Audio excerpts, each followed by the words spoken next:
Sir, Tiruvallur மாவட்டத்தில் வடமாநில தொழிலாளியை வந்து 2-3 சின்ன பசங்க சேர்ந்து கத்தியால் வெட்டி அந்த வீடியோ ரொம்ப இப்போ வைரலாக போயிட்டுருக்கு. அதாவது பார்த்தீங்கன்னா அந்த தாக்குதல் சம்பவத்துக்கு அந்த சிறுவர்கள் அல்லது இளைஞர்கள் அந்த கஞ்சா போதையில் இருந்தது ஒரு முக்கியமான காரணம்.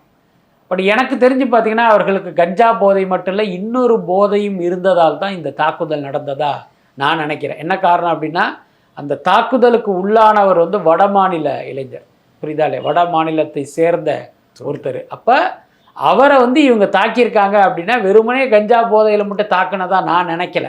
என்னென்னா இப்போ சீமான் வந்து இன்னொரு போதையையும் இன்றைய இளைஞர்களுடைய மண்டையில் ஏற்றிக்கிட்டு இருக்கிறத நம்ம பார்க்குறோம். அதுதான் தமிழ் தேசியம் என்ற பெயரில் ஒரு பிரிவினைவாதத்தை இவர் தொடர்ந்து வந்து இளைஞர்களுக்கு புகட்டிக்கிட்டே இருக்கார்.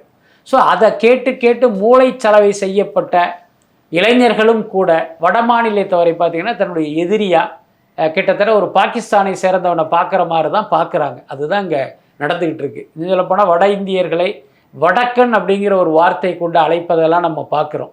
என்ன ஸோ அப்போது இந்த தாக்குதல் சம்பவத்துக்கு கூட கஞ்சா போதையும் இந்த சீமான் போதையும் சேர்ந்து தான் இந்த தாக்குதலுக்கே காரணமாக இருக்கும் அப்படின்னு நான் நினைக்கிறேன். நீங்கள் வந்து இப்போ கஞ்சா போதை அப்படின்னு சொல்லிட்டு அவர்கள் மீது வழக்கு போடலாம்.